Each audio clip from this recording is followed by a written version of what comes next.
A little bit, yeah. Or I'll have a dream. Like I have very vivid dreams. So sometimes I'll have a dream and I'll be like, oh, like I could convert that into a book scene. That could be a good scene. And then I'll like make notes somewhere. No, hopefully not. Hopefully not. Yes, yes. Yeah, so I'll have like something like that, some kind of burst of inspiration.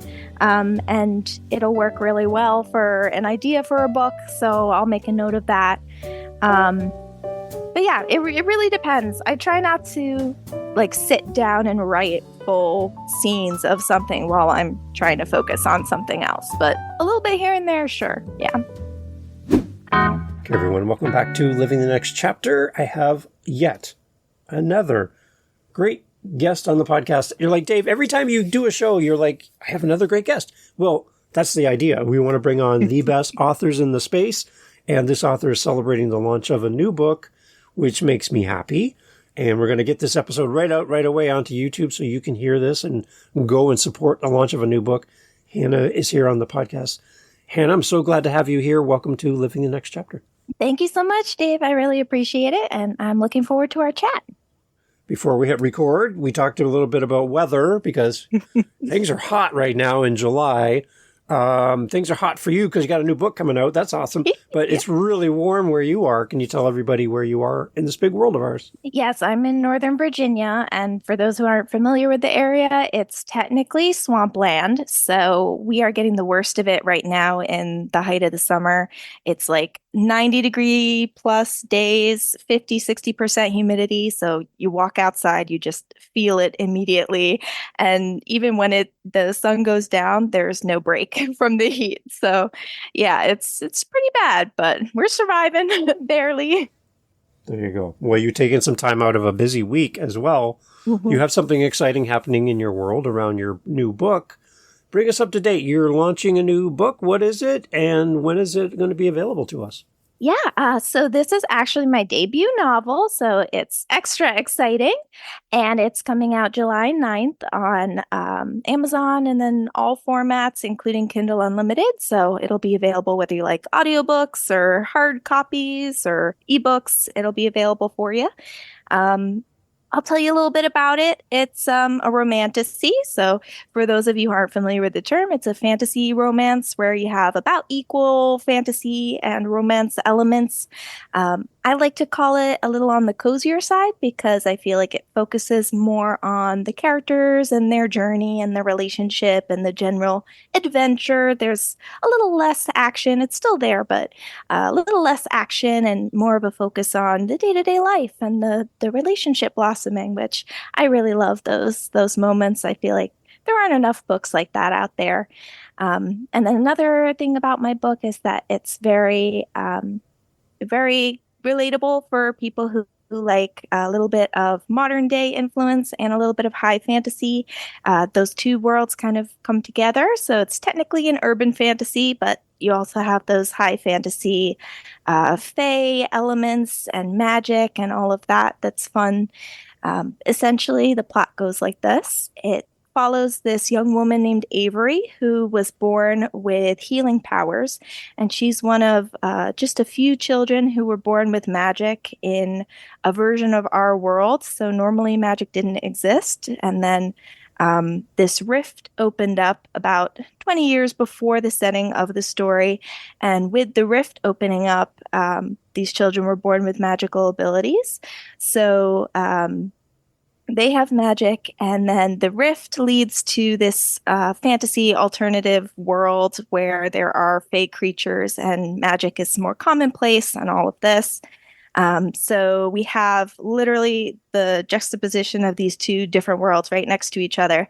And then you have kind of the response of real, normal human people responding to this crazy, magical happening. And I kind of explore that a little bit, as well as just the way that people's lives will change and the way that political influences come into it too, with the powers, world powers kind of coming together and addressing this crazy instance. So kind of got a little bit of everything, Wow. you know? Yeah, the romance, the fantasy, politics. Yeah, a little bit of everything. What a mix. That's a good mix. You touch on so many things. I like this. The name of the book, Hannah, what's it called? Yes, it's called The Treasured One, and then the series is The Golden Children. So technically, it's the first in a series, but it will stand alone, so you can read it on its own. And then I plan on any sequels also being kind of interconnected standalones. So you'll have the chance to enjoy it in one sitting if you so desire. So, okay, I have a question as a non-author here for Mhm. you. And also, again, the audience listening, we have new authors who are thinking about writing or starting to write, or readers that have never written anything. They're just Mhm. looking forward to falling in love with your books. When you write in series, do you have a big picture in mind over multiple books? Or are you writing one at a time and then one book just leads to the next? How do you write in a series? I have no idea how you would do that. I mean, everybody's different. For me, I'm not a huge planner, but I try to have kind of an idea of where the series is going. Because my series is a little more character focused, I have more ideas of characters that I would really like to have in the series. So as far as the plot goes, it's kind of flexible again because they're interconnected as well. Like the plot doesn't continue so much from book to book. So as long as I've created the world and then I have these characters that I want to introduce, then the plot can kind of vary. It doesn't need to be an overarching, like 20 book, Yeah. extended plot. It doesn't have to be that. So there aren't a million things that I have to keep track of, just like the little world building notes. So that way, I think it's a little easier to keep track of everything that's going on and try to make it work. I don't know how people like Brandon Sanderson do it with Mhm. like huge worlds and like 20 books in the same series. I could never. No. I wonder though if it's hard to write standalone novels in a series because there must be some overlap to the story where something has to tie back to another version or an earlier version of the story. So, can you really write standalones in a complete series without them being interconnected to some degree? Yeah, I mean, you can, but usually there will be a little bit of backstory in the beginning, so it's finding a balance between info dumping. You don't want to throw too much at the reader at once, but you need enough of that backstory to make things make sense from the first chapter. So it's finding a balance there. And then, the characters that you're introducing, you want them to be well-rounded, even though you're only working with one book to talk about their journey. So that's difficult too. A lot of people will say, oh, the characters feel a little flat, or I wish there had been more expansion in terms of this element. And there's really only so much you can do with a standalone book. You're working with maybe 100,000, 120,000 words is about the max that I can go. So you really don't have that much to work with in terms of trying to expand on their motivations and their personality and all the showing and not telling, trying to show all these examples. Like there's only so much you have to work with. So finding a balance is important, but I'm hoping that I can find that balance. It's a matter of practice, I think, too. And this is just my first one. So hopefully somewhere around now, I would hope I would get the hang of it, or at least somewhere down the line before things get too far, I get the hang of it and then it all comes together. So fingers Well, crossed. congratulations on this already. I'm excited for you. Have you done any other writing in the past outside of this? I have, yeah. I mean, I've been writing on and off for probably 10 or 15 years, ever since I was like a preteen. It started with anime fan fiction. So, very, very different from what I'm writing now. But it was good practice, I would say, in terms of writing both mechanically and then also in terms of coming up with plots. When you're writing fan fiction, you're using characters that already exist. So, you don't have to be too creative there, but You can kind of draw on existing plot points and those existing characters, and then use a little bit of creativity to come up with the rest to make a cohesive story. So I think it's a good starting point, good practice. And then eventually you get to a point where you've seen the patterns in TV shows and in other books, if you're also a reader, like I am. You see those patterns and you kind of figure out what tropes are popular. And honestly, like writing is a formula. So once you kind of figure out how it works, then you're good to go. So hopefully I figured out the formula and pinned that down. We'll see. It still takes a lot of time and a lot of practice, I think, to become a really good writer. So that's where I am right now, where I'm working on polishing my skills, and hopefully future books will really be incredible. Yeah, even with the incredible heat that we're experiencing right now and how uncomfortable it is, you are smiling from ear to ear as you talk about your book, which makes me happy. What was the original seed, the idea for writing this particular book?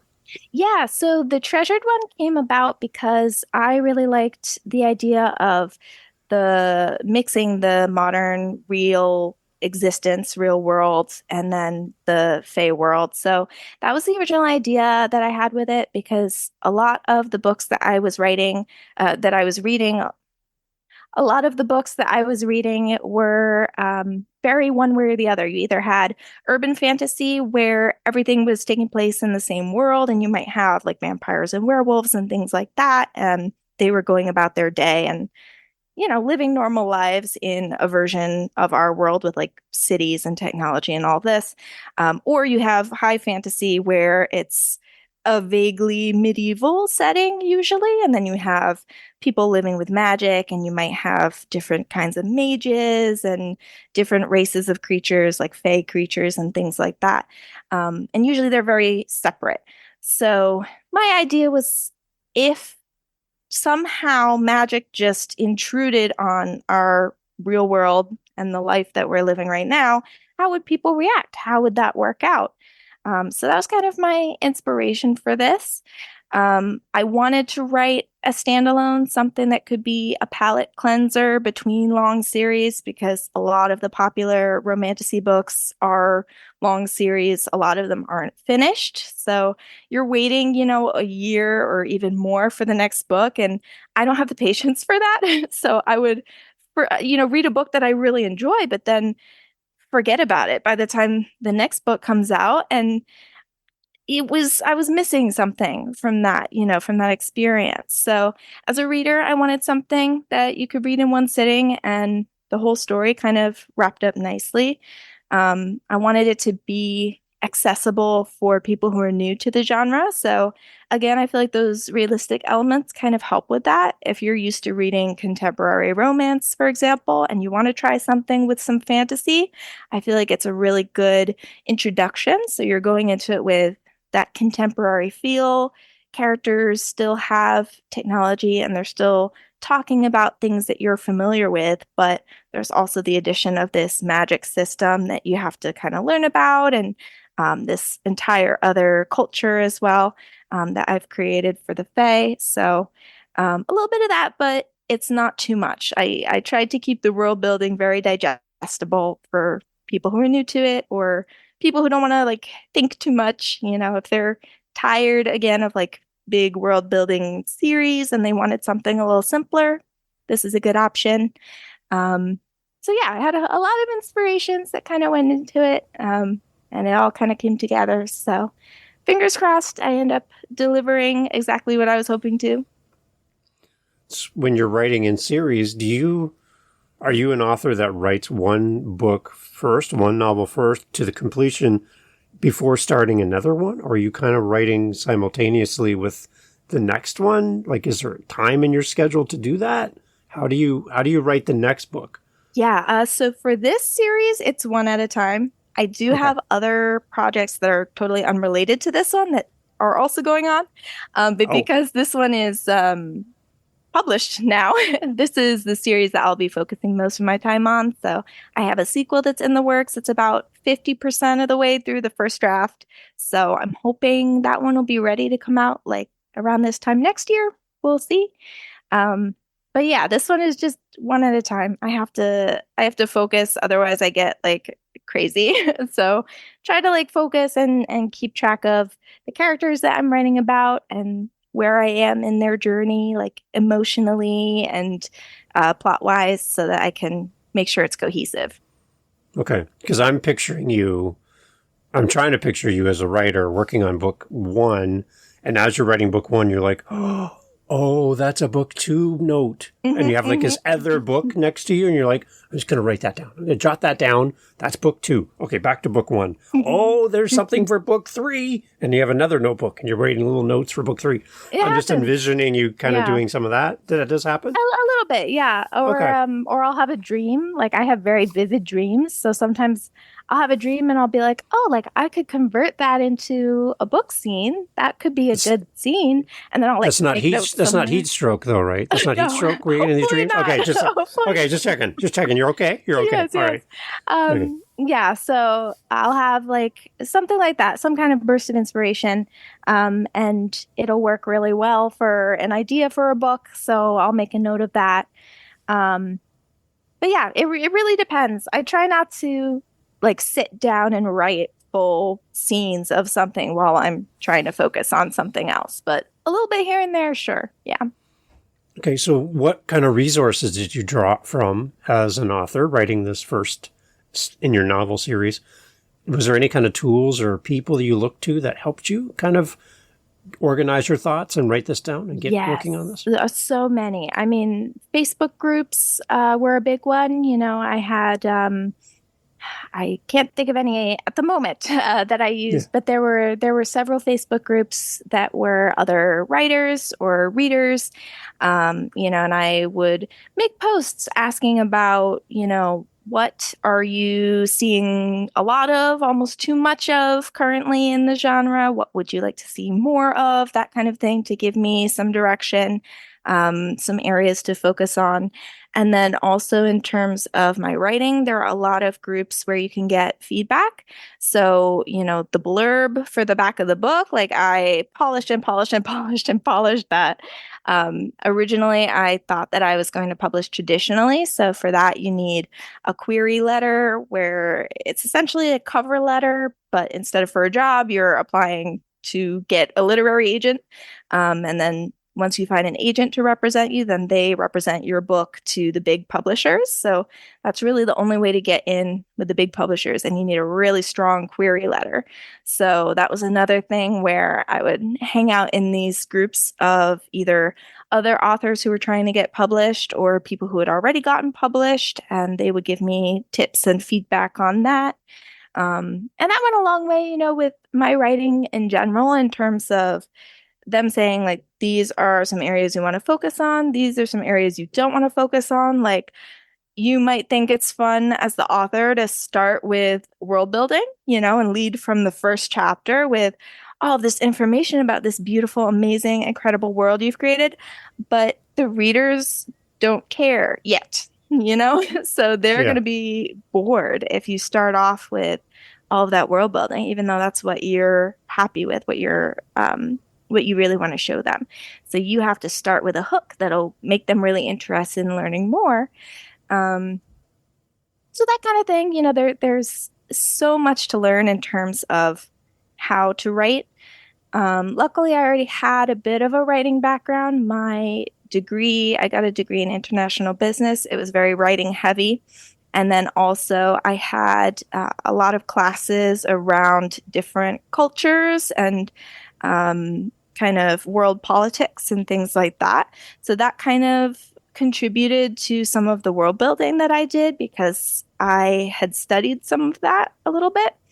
So you never know, like you're able to kind of draw a lot of resources here and there, whether it's other people or your own background or inspiration, you know, that you just find something online and you're like, all right, like that's that. And I want to do something related to that, or I want to do something different from that. And then that gives you inspiration, you know? So, yeah, a lot of resources that I used. Okay. Talk about working with an editor for your book. I would think that when I'm writing my book, I want it to sound like me, not like an edited version of me. I talk the way I talk. I think the way I think. I use the words I use. I don't use a lot of flowery language that I hear sometimes in books. And I'm like, do you really say that around the dinner table? Is that a word you say all the time? Because I have to go Google that word. I have no idea what that word means. So putting your stuff in front of someone else to critique it and give you notes on how to make it better, is that kind of a hard thing to do? Is that a hard thing to get back and go, oh, Yeah. I thought it was great. I thought it was right on the nose, but they're bringing up points, and a lot of these points make sense. Like, is it weird to have somebody give you feedback like that? It is really weird. I will say a good editor knows how to preserve your voice as a writer. So they're not trying to totally rewrite what you have. They're just trying to improve it. And there are different types of editors. You have a developmental editor who looks more at the overarching plot, characters, and tries to make sure that everything flows. There are no plot holes, things like that. And then you have copy and line editors that are more, is everything mechanically, grammatically correct? So obviously that's important that everything is correct. But in terms of the story itself, they're really only there to give you suggestions. My editor had a few comments to make. Overall, she said things like, I'd like if you gave a little bit more internal monologue because it's from first person perspective. We want to see what the character's thinking, what the character's feeling. And I had some of that, but she said, I'd like to see a little more of that. So expanded on that a little bit. There were a couple of scenes where she said, I see what you're trying to get at, but whatever was going on in your brain didn't entirely make it onto the paper. So that's really important because as the writer, I'm like, I see the world and I know exactly what's happening in this scene. But then you have to make that make sense to somebody who doesn't know what's going on in your brain. So that part is difficult sometimes, especially for a new writer for me. So she gave me some recommendations on that, and I need to expand on certain scenes a little bit so that it made more sense. That kind of thing, overarching comments. And then I had a proofreader go over it a couple times and try to make sure all the typos were corrected and everything. I, in general, think that my writing is pretty clean. Again, I have a pretty strong writing background. So wasn't too much that needed to be done there, but that kind of is how the process looks like. The worst part about getting feedback, I think, is when you start getting some negative reviews because it happens to everybody, so that's after you put your book out into the world. And I've been very lucky in that most of my reviews have been very positive and people have said really great things. But, I've gotten one or two where people were like, it didn't work for me. And not every book will work for everyone. So that's perfectly fair. And most people recommend that authors never read their own reviews. That's something that is kind of disputed in the reader-writer circles. A lot of people say that readers write the reviews for other readers, and so that's a reader-only space, and authors shouldn't get involved in that. I personally disagree. I think that authors can learn a lot of things from the reviews that they get, especially since this is my debut. I wanted to see what people were saying about it, and a lot of people had very constructive things to say. So, these were the strengths. I really loved the world building. The concept was really cool. It was well written.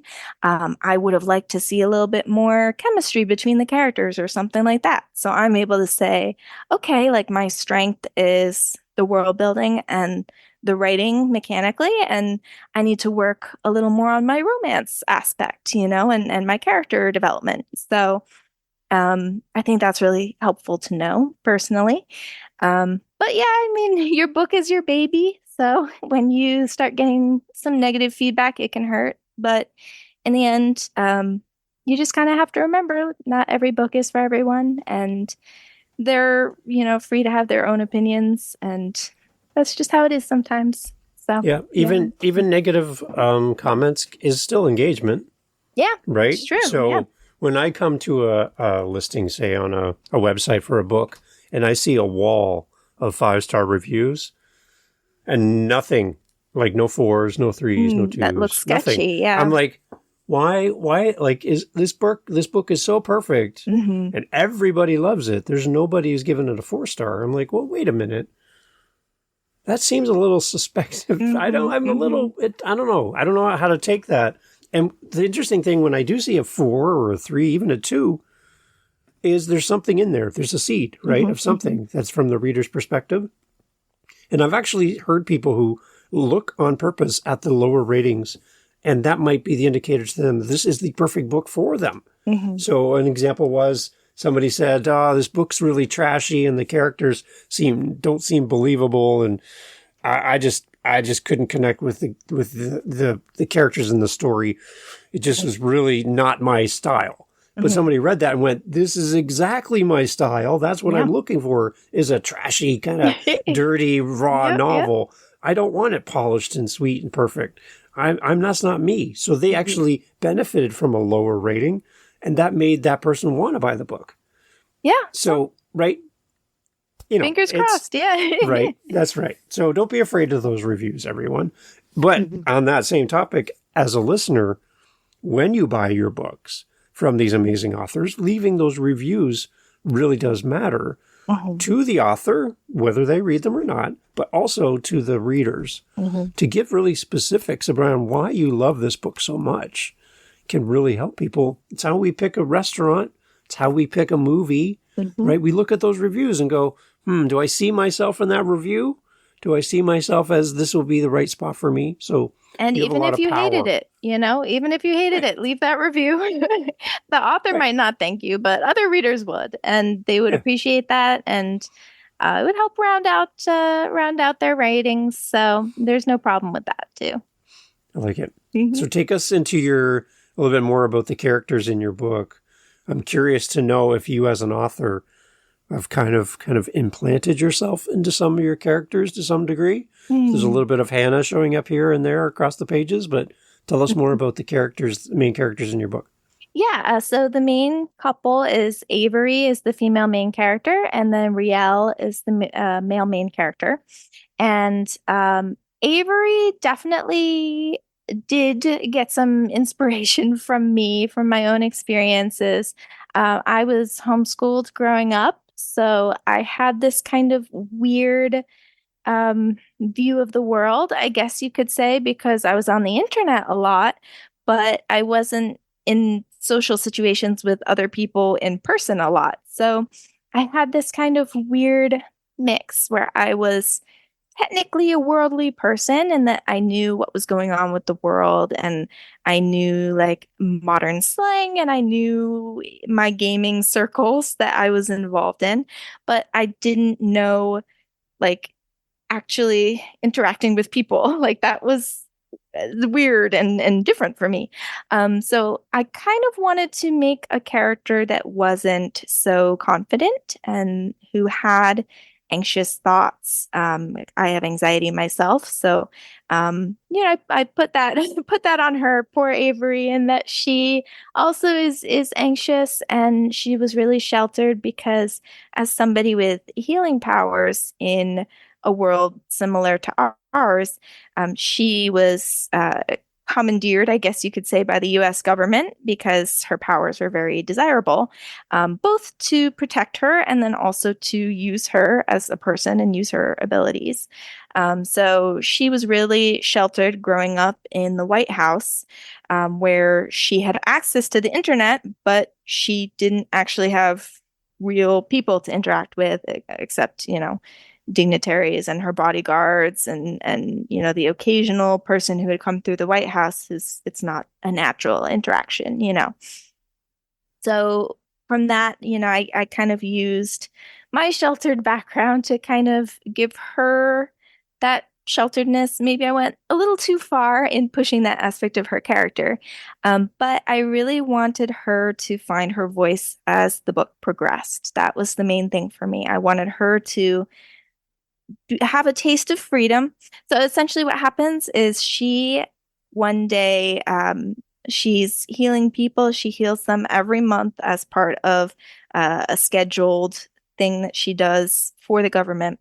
And she's this person who just does what she's told, and she's a people pleaser. So she's like, all right, you tell me to go do this, I will do this. This is the life that I live.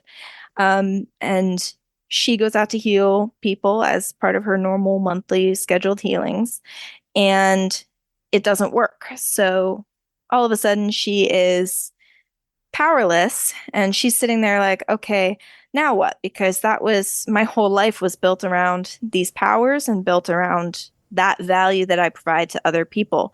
So now what do I do? And this is all in the blurb, so it's not spoilers. Yeah. Yeah.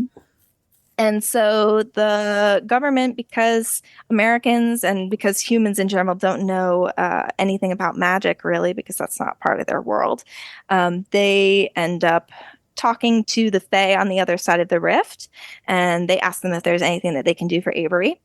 And so they say, yeah, send her to us. We'll help.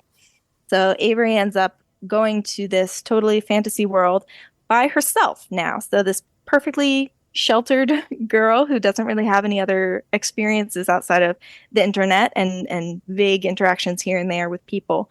Now she's in this totally new world that nobody, including herself, knows anything about. And she's surrounded by people with a completely different culture from her. And there's lots of things that she has to learn. She's really awkward at first. I'm really awkward at first. Mm-hmm. So, that we have in common. But then over the course of the story, she kind of figures out what she wants out of life. Initially, she didn't know what she wanted because she didn't have the freedom to have those kinds of wants. So she figures out that, yeah, like she wants to be free. She wants to be able to explore more of the world and learn more about it and be able to make her own choices. So she gets to a point where she's willing to put her foot down for what she wants. And that's something that I'm still learning to do as a people pleaser, being able to say, no, I don't want to do what you want me to do. I'm going to do what I want to do. So that kind of journey was very empowering for me to write through her. And I was really happy where she ended up because she found happiness. She found love. It's kind of a story of coming of age and first love, as well as it is about all this world and political stuff. So then there's Riel, who is the Fae prince, kind of. They have a leading family over there that's essentially royalty, or as the humans understand it, royalty. So they call them a king and queen and princes. So he is very handsome, of course, very attractive. So she sees him and is immediately attracted to him.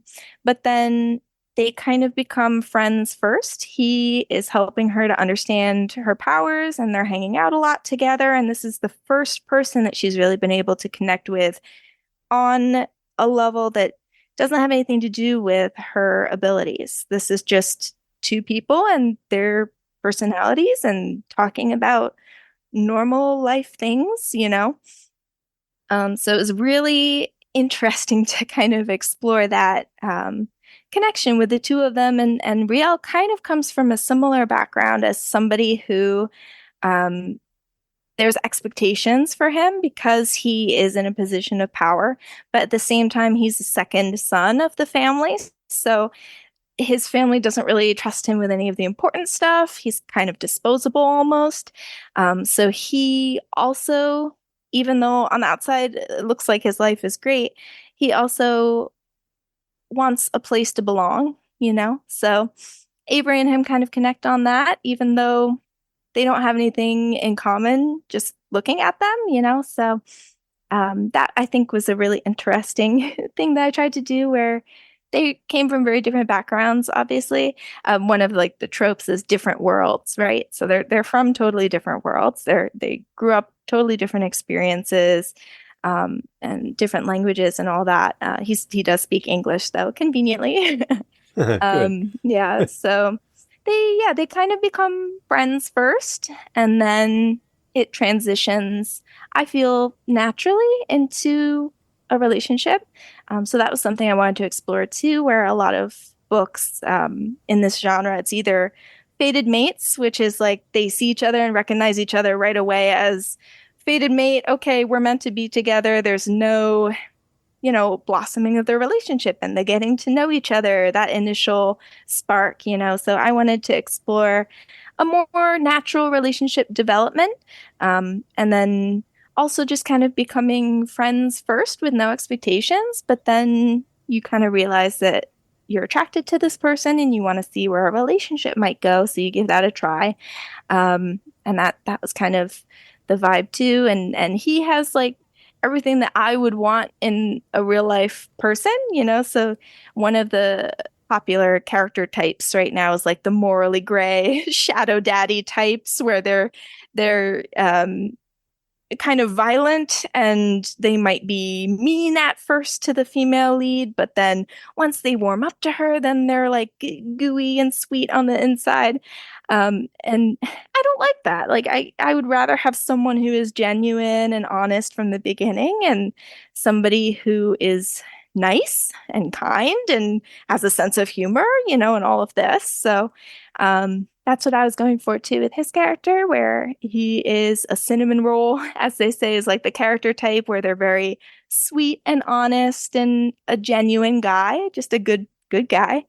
So that's where I was coming from with him, and it was a good fit for Avery because she needed someone supportive and genuine and someone who wouldn't, play games with her, like some of these morally gray characters where they're like bullying them because they love them. Like that's games. We're not trying to play those games. Avery needs somebody who is what you see is what you get. So yeah, those are kind of the main characters and where they're coming from. So one thing I'm getting from you are little undertones of being accepted outside of your current world. Mm-hmm. Right? So you talked about being homeschooled. Yeah. There's another world outside homeschooling where, kids in the public system have a different experience of the education system than you have. Absolutely. And you might not feel like you fit in that world and they might not feel like they fit in your world. Mm-hmm. So you have to kind of come out of the homeschooling world into the public world in a new way. And you're looking for acceptance, I guess, in a new world. For sure. A little bit of that in your book, possibly? Yeah, I think that's fair to say. Obviously, it's a much grander scale in the book, where it's actually a totally new, totally different world. But I think it is interesting where if you grow up in that kind of certain unit with your individual experiences, everybody else experiences things differently. And it's just a weird thing to think about. At least I found it really weird when I kind of came into the world in my teen years, when I started working and when I started going to college. I started going to a public college. It was just interesting to me because we all came from different backgrounds and some of us had experiences in common and some of us had experiences that were totally different, even though we were all living in the same general area in the same world. That we could be such different people because of the way that we grew up and the way that we were educated.